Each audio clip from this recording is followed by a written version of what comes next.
Alléluia. Alléluia. Alléluia. Que le nom de l'Éternel soit béni.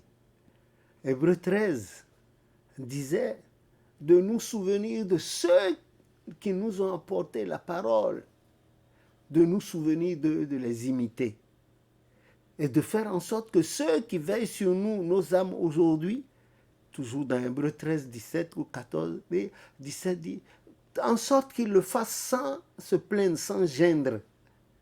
Et c'est ce qui conduit souvent au culte de requiem que nous faisons en souvenir de nos défunts et surtout de nos devanciers, tels que Papa Ochofa, Papa Yansoun, Maman Yaman, les Papas Sylvanio, le consort. Et c'est le corps qui meurt, mais l'esprit non. Quand vous retournez dans Ecclésiaste 12, vers la fin, l'esprit retourne à Dieu qui l'a donné, le corps retourne à la poussière comme il y était.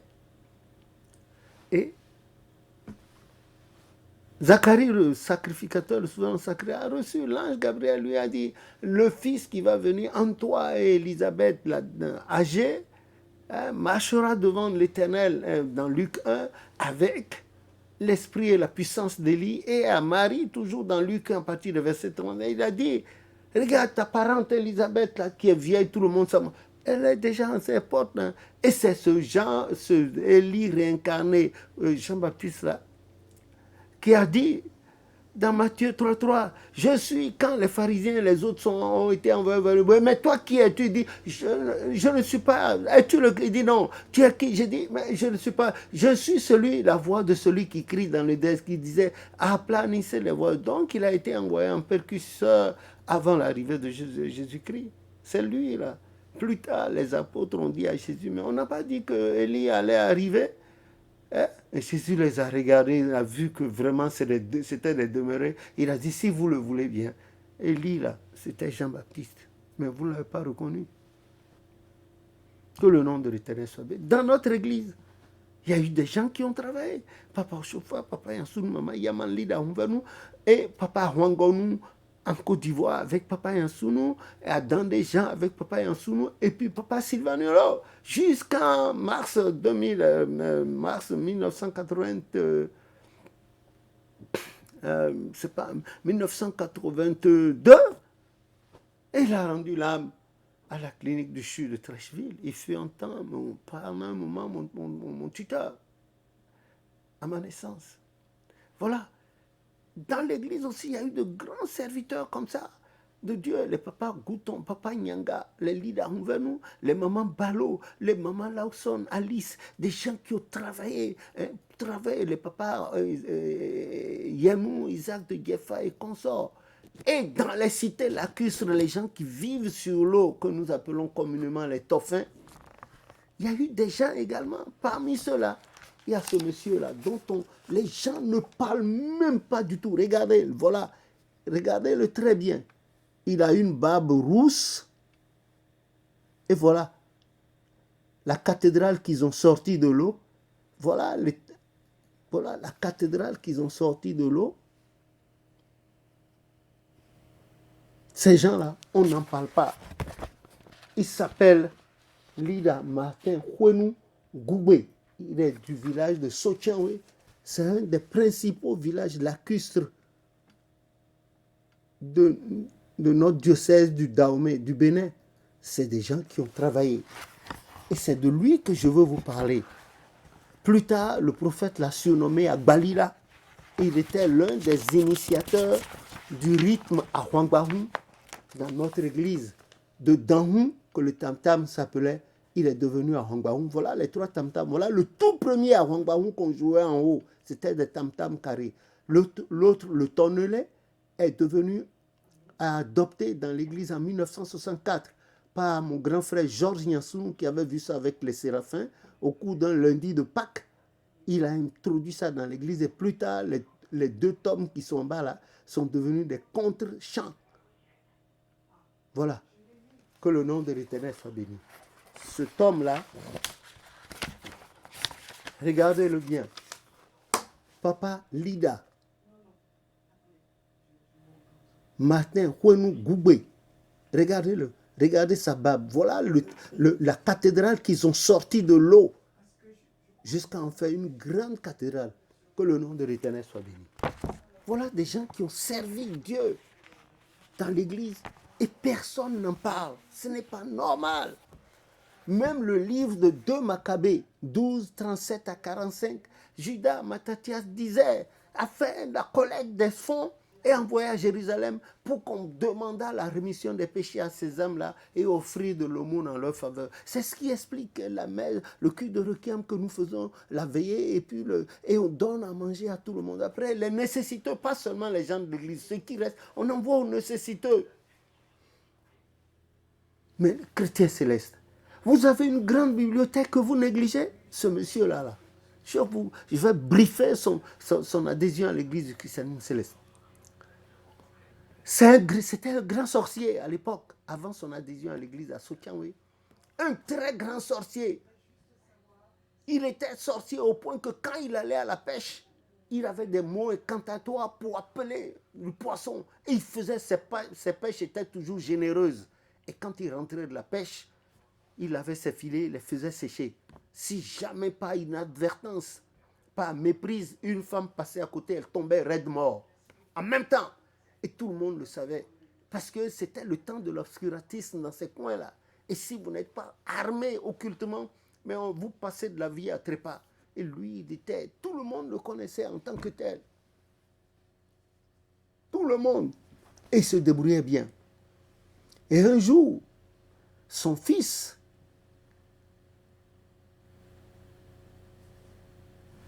le fils qu'il avait, en plein midi, était tombé subitement mort. Et avec tout son laboratoire occulte, il n'a pas pu ressusciter cet enfant.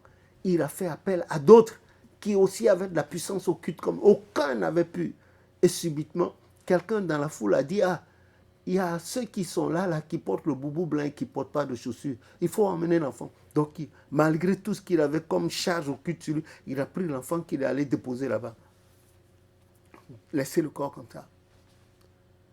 Et quand le prophète avait vu son papa au chauffard, en ce moment-là, il était toujours évangéliste, il n'était pas encore pastoral.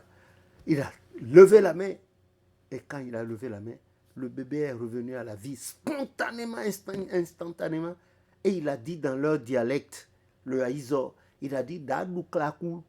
Klakou, c'est les beignets, les galettes de manioc, rondes comme ça, cuites dans de l'huile rouge qui était très prisée à l'époque avec du poisson fumé. C'était leur principale nourriture.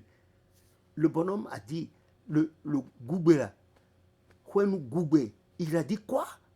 Claclou, tu es revenu à la vie? Bon, je vais t'acheter tous les claclous, c'est-à-dire toutes les galettes du genre qui sont dans notre soutien ici. C'est le nom de leur village. Et c'est comme ça. Il est allé, il a ramené le claclou, les galettes là, à base du rouge, effectivement. Et l'enfant s'est mis à les envoyer rapidement, de façon patangruélique. Il se les envoyait. Et à un moment donné, il a déféqué fort et personne ne pouvait respirer. C'était l'odeur de la mort. Et le prophète a demandé qu'on l'expose, on l'a exposé. Quand le bonhomme, le goubé a vu ça, il est allé chercher sa mère, qui était prêtresse en chef, avec leurs coupes. Ils ont des coupes là, avec des coris. Ah, on a tout coupé. On lui a rasé les cheveux là, on a enlevé. Elle avait des coris ici, sa femme, les gens de sa famille et ses autres enfants. Il a tout fait couper, tout. Et lui aussi, l'adhésion de l'église. Et on a fait 15 voyages aller-retour de transport de fétiches, les amulettes, tout ce qu'il fallait. 15 voyages de pirogue aller-retour. On est allé tout jeter très loin du village, au cœur de l'eau. Et il a dit au prophète, finalement, le lendemain, qu'il a tout jeté, de visible et de factuel. Il n'a plus rien.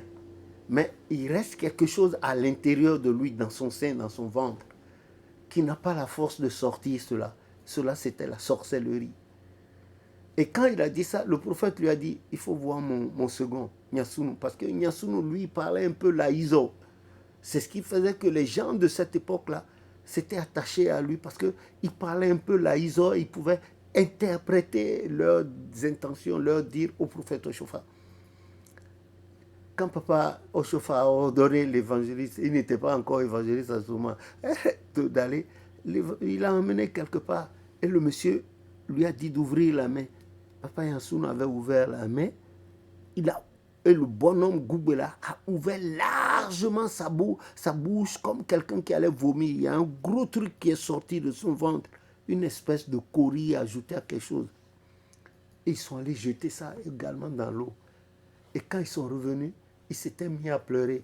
Et il a dit à papa Oshofa et à Yansounou que maintenant qu'il a tout donné, il ne sait pas comment il va faire pour avoir des pêches généreuses. Que ses compatriotes-là vont se moquer de lui. Il n'a plus de force. Et alors, Yansounou, sur inspiration divine, lui a dit, tous les matins, quand tu dois aller à la pêche, dis seulement en goût, l'Éternel est mon berger, c'est-à-dire la première phrase du psaume 23. L'Éternel est mon berger, je ne manquerai de rien. Il lui a pris ça en goût, parce que c'est un monsieur qui ne savait pas lire la Bible, un illettré accompli. Il a dit, il a répété. Et dès lors, quand il allait à la pêche, il avait plus de poissons que quand il utilisait les paroles incantatoires. Il est devenu accro, passionné à l'église du christianisme céleste. Et il fut à l'origine, il était l'un des initiateurs du rythme à Hwangbahu que je vous ai montré tout à l'heure. Le voilà. Il avait une barbe rousse. Goubé, Houenou Martin, dit, et le prophète l'a surnommé Agbalila. Il était grand de taille. Le Seigneur m'a permis de le connaître parce que quand j'étais tout petit, j'allais avec mes parents dans ces contrées-là. Puisque moi-même, la prophétie de ma naissance a été à Homme-Blanc, avec mon nom. La prophétie de ma naissance. Et on est allé m'accoucher en Côte d'Ivoire, où je fus né, le premier chrétien céleste du diocèse de Côte d'Ivoire. Je l'ai vu. Et c'est des gens, il était calme. Il était doué d'un calme olympien. Il était grand, clair. Et puis la barbe rousse, il parlait avec assurance. Il fallait le voir exécuter la danse à Hwangbaoum là. C'est pas ce que nous faisons maintenant. Hein. En ce moment, ce n'était pas à Hwangbaoum avec les tonnelés, non. C'était le tam-tam carré qui rappelle le tam-tam du Goumé. Et c'était ça. Il y avait lui, il y avait le papa Léon à Dossou, papa Tinave, Tinagnon de Ahome Blanc et celui de Ahome Oumé. Ils étaient là. Et Soava, quand vous les voyez exécuter la danse, oh, c'était une danse avec des pas royaux, etc., qui rappellent un peu le Zenli d'Abomey. C'était ça. C'est parce qu'on danse aujourd'hui. On transpire comme un crocodile qu'on vient de pêcher. Non, non, non, non. C'était eux, les initiateurs. Voilà comment. Et son fils, là, il vit encore. Il s'appelle Moïse Dona Goubé. Il est à Sokiawe. Il doit être grand-père lui aussi. Allez faire vos enquêtes, vous allez voir ça. Comment ne pas parler? Comment taire ces noms-là? On ne doit pas taire ces noms. Voir des gens qui vivaient sur l'eau, hein, qui ont réussi à sortir une cathédrale comme ça. Regardez la photo du bas. Une cathédrale comme ça, de terre. Ils ont sorti ça de l'eau. Ils ont construit. Ils ont fait les chaînements en béton. Les chaînages en béton jusqu'à sortir de l'eau. Le voilà lui-même. Est-ce qu'on peut oublier des gens comme ça? Les gens sont là et on vous exhorte à vous cultiver. Vous ne vous cultivez pas. Et vous oubliez votre bibliothèque. Et ce sont les Blancs qui passent derrière, qui s'enrichissent de cette bibliothèque. Et Dieu nous a permis à mon épouse et à moi, par la grâce de Jésus, d'aller jusqu'au CNRS à Paris.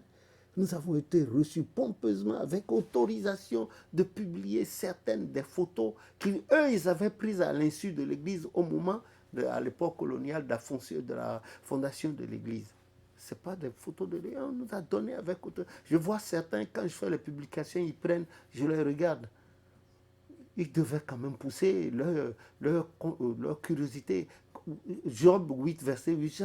Mais où est-ce que vous avez eu ces photos? Au contraire, au lieu de le faire, ils affichent ces photos et ils disent, ah, quand est-ce que l'Église christienne ira-t-elle prendre ces documents auprès de la... Non, non, non, non, c'est faux. C'est faux. Nous ne faisons plus de haut. En principe, je devais dire à ces gens de faire attention. Mais s'ils viennent, Voilà, ils seront renseignés. Une seule personne ne peut faire correctement l'œuvre de Dieu. Une hirondelle ne fait pas le printemps. Voilà pourquoi je voudrais que, d'un seul voix, de commun accord d'une seule voix, tous ceux qui veulent écrire, faire des vidéos, je ne veux pas être le chef, mais seulement je veux les expliquer les histoires de l'Église, là où il y a des compléments, je complète, etc., etc. Là où je n'ai pas de renseignements là-dessus, je le dirai humblement et fidèlement. Et notre Église a évolué fortement. Au lieu de chercher à dire, ah, c'est moi qui connais, c'est moi. Et vous connaissez quoi? Vous n'étiez pas là, on vous a raconté. Et les sources qui vous ont racontées ne sont pas concordantes, elles n'étaient pas. Nous, Dieu nous a fait cette grâce d'abord d'être nés entre les pieds du prophète, le fondateur, et de son numéro 2 qui était mon papa, et ma maman qui était dans ces milieux, tout ça, et puis mes oncles, des gens, et le Seigneur m'a permis de contacter des gens. Voilà ce que ces gens-là ont fait. On propageait l'église, pas sur la terre ferme, mais sur de l'eau. Ils allaient à l'église en pirogue, même pendant les crues, où les gens mouraient, ils étaient en pirogue, ils restaient dans leur temple était inondé, ils restaient dans les pirogues pour faire le culte, sonner la cloche, chanter. Qui d'entre nous, parmi ceux de la cité urbaine, a-t-il le courage de faire ça? Nul. Vous voulez qu'on oublie ces gens-là? Moi, je ne les oublie pas. Et je ne les oublierai pas. Tant que Dieu me donnera de vivre, je ne les oublierai jamais. Parce que je les ai vus à l'œuvre. Tout petit déjà, je les ai vus à l'œuvre. Au point qu'ils ont sorti des paroisses comme ça. Terribles, de grosses paroisses. Ils ont sorti ça de l'eau. Imaginez-vous la quantité, la somme d'argent qu'ils ont mise pour faire sortir ça. Si ces gens-là n'aimaient pas l'église de christianisme plus que nous, jamais ils ne le feraient. Mais Dieu les a aidés à faire. Ils ont marqué leur temps. Regardez-le encore, je vous prie. Il s'appelle Martin Kwenou Agbalila de Sotianwe. Dit Agbalila, le prophète l'a suivi. C'était eux qui ont amené le rythme à Hongbaou dans l'église. Et son fils est là encore, Moïse Dona Goubé. Celui-là, dont la résurrection a entraîné la conversion de son père, sa mère, ses parents à l'époque, de grands féticheurs, de grands représentants de leur divinité terrestre. Que le nom de l'Éternel soit béni. Si Dieu me permet encore, je me souviendrai d'autres personnes, je vous montrerai leurs photos et je ferai un petit résumé sur leur vie. Et vous aussi, faites en sorte qu'à l'avenir, à la postérité, que les gens aussi parlent de vous. Hein, vous avez compris, que Dieu nous bénisse. Oublions nos querelles intestines, mettons-nous ensemble pour faire l'œuvre de Dieu, comme le Seigneur a dit, et le Seigneur Jésus a recommandé à ses apôtres dans Actes chapitre 1, à partir du 5e verset jusqu'au 8e, et au 2e, dans son chapitre 2, verset 17, et tous en commun priaient, et la mère Marie et d'autres Marie au milieu d'eux, et le Saint-Esprit est venu, que nous aussi nous puissions être des dignes représentants, des dignes fils de papa au chauffard pour la gloire de Dieu sur la tête et que nous allions toujours à la conquête de la nature pour amener nos frères des bergeries, des brebis qui sont de l'autre côté, au nom de Jésus notre Sauveur. Amen.